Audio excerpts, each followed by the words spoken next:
Hello and thank you for clicking my video. Today we are in Cusco, Peru. We just got here, we checked into our little hostel, and we can actually already feel the elevation a little bit. We're getting a little bit nauseous and just a little lightheaded. So try to prepare for that. We have about 3 days here, and truthfully, I don't think that's even enough. The air here feels amazing, and just seeing all the mountains, the hills, and the cathedrals, everything is just super beautiful so far. We're here in the hostel Guaguambata. I'm probably saying that so wrong right now, but this bedroom has a private bathroom and just boasts beautiful views of the city of Cusco for about maybe $40 a night USD, and just check the view out.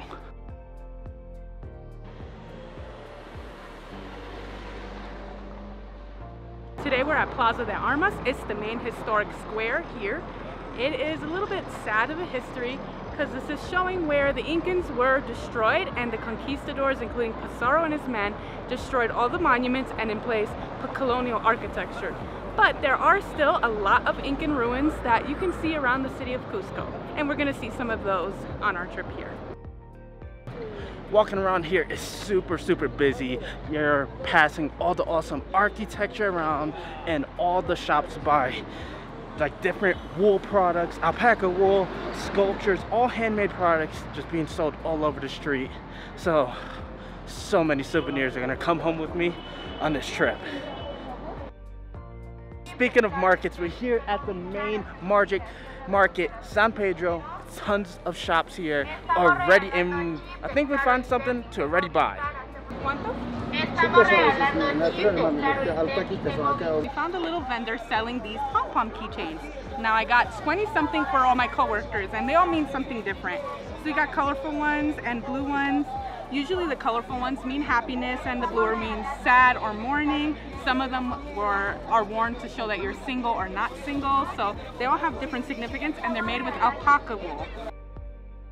And for all of the ones that we got, which was about 30 of them, we spent 88 soles, which is about $23. And the salesman, he was nice enough to give me this little cute keychain hat for free, because he was just nice, and it's honestly the most adorable thing I've seen in my life.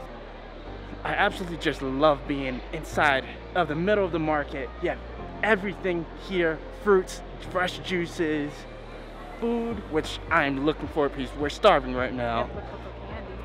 Coca leaves, won't lie, the elevation sickness really is getting us. So we did stop for some food at this random stand called Mama Nati, and started off with a nice soup and a juice.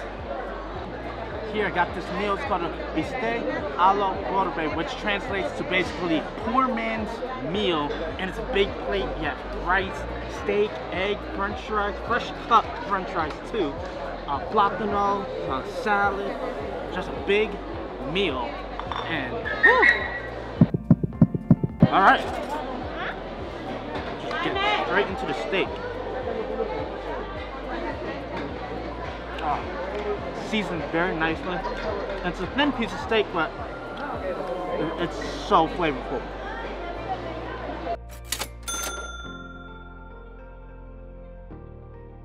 Stop over at the fruit market and got a bunch of fruit, including granadilla, which is similar to like passion fruit or maracuya. Super delicious, and we spent 16 soles on our whole bag of fruit. And I love Latin America and all the fruit it offers. What do we have here? This is a fresh juice, no water, all juice. It's carrots, kiwis, and passion fruit. Kiwis and passion fruit are my top 2 favorite fruits in the world. So, and the cup's as big as my head. And it's a good combo too. Okay, so we had to stop at this coca shop, which coca is a leaf, which is where is actually made from, but over here they use it for medicinal properties. It helps with nausea and all the elevation sickness symptoms. Coca would help. So got these coca candies, different leaves, and I'm gonna dig right into the candy. And this is actually banned in the US and in a lot of countries because what they're used for.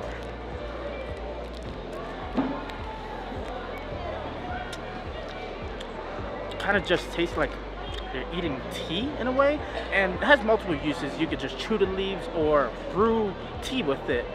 So definitely you need this. It's gonna help you feel better and acclimate to the elevation. One thing Peru has a specialty in is fresh artisanal ice cream. So I stopped in the shop, and another famous thing is lucuma, which is a Peruvian fruit, also grows in Bolivia and Ecuador. So the flavor, it's kind of just like really creamy, but the ice cream, I'm gonna get into it.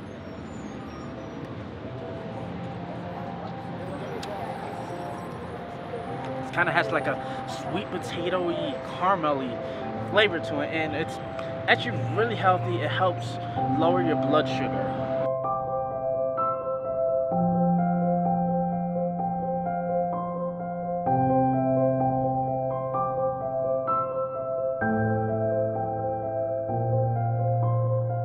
Yeah, I don't know what happened.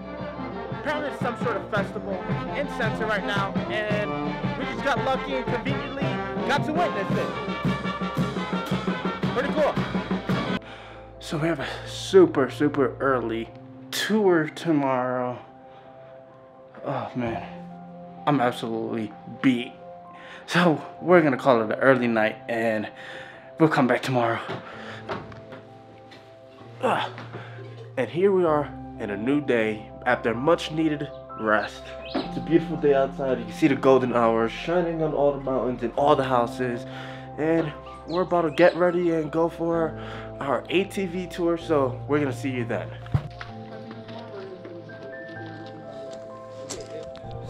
Hi, friend. Yes. Yes.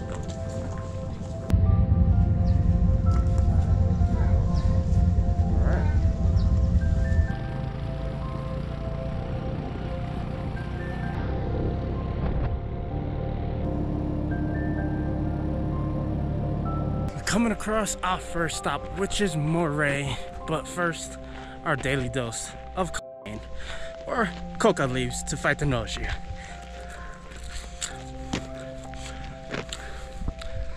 Absolutely, it's not a pleasant flavor. Kind of tastes like green tea, but 10 times bitter.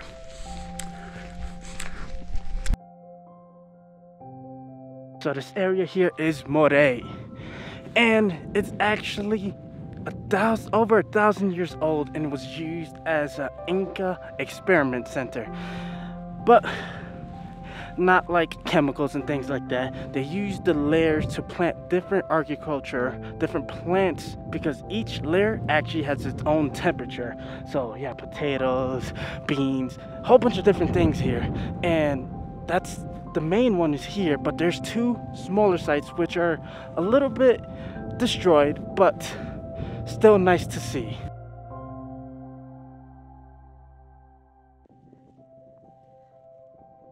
From there, we went to the salt mines of Maras, considered the white gold of the Andes Mountains. Made up of over 4,000 salt ponds carved right into the mountainside. It's owned by over 400 local families in the community. The salt mines actually date back to pre-Inca times, and surprisingly, the Spanish never took over production and it stood in the hands of the locals. Here, they make a variety of medicinal salt, industrial salt, and kitchen salt, which you can actually purchase here at some of the markets in the area. That's nice. Nice, right? Oh.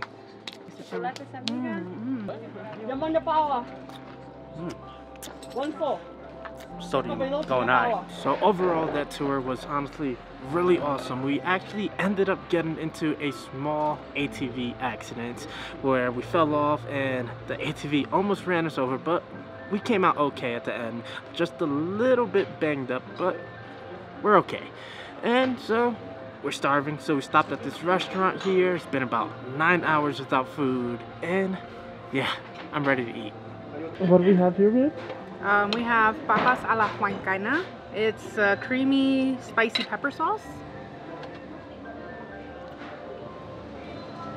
It's pretty good. It is spicy. Here I have lomo saltado, which is another very famous Peruvian dish. Basically, it's rice, french fries, and stir-fried beef, and it kind of has like a Chinese influence because once upon a time there was a lot of Chinese immigrants in Peru. So dig right in, get a bite with a little bit of everything. Oh yeah. It tastes like the soy sauce, some ginger in that. The stir-fried tomatoes are super good and juicy. This is definitely a highlight of Peru. If you come to Peru, definitely come here, try some lomo saltado, and don't forget about the green sauce that comes with every Peruvian dish. So I finally got my meal. Didn't exactly go as planned, but I got this instead. And this is talarín de pollo. It's another Asian influenced dish, sort of like a stir fry made with spaghetti noodles, vegetables, a soy based sauce, and chicken.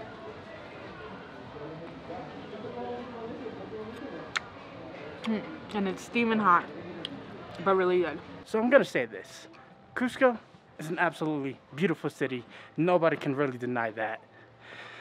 But it is a challenging city. It will tear you down with all the endless hills, the stairs with the cobblestone. You're gonna struggle to get around, especially you're gonna be short of breath with the elevation sickness. So bring your A game. Still an experience to be here.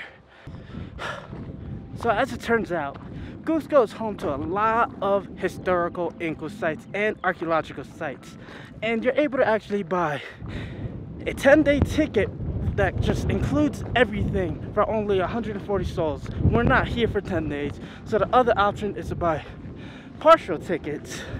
And those cost 70 sols and last 1 day, but there's 4 different circuits. We chose circuit 1, which has some of the more important areas in Cusco, and we're at, it's something with a T.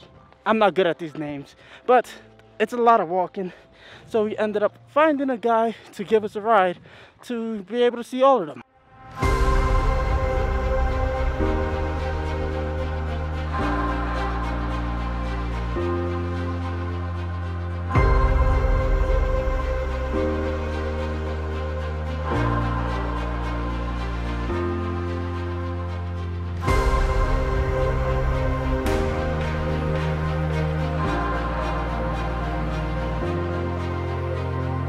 We got them all stamped out, and this one is called Saxe Woman.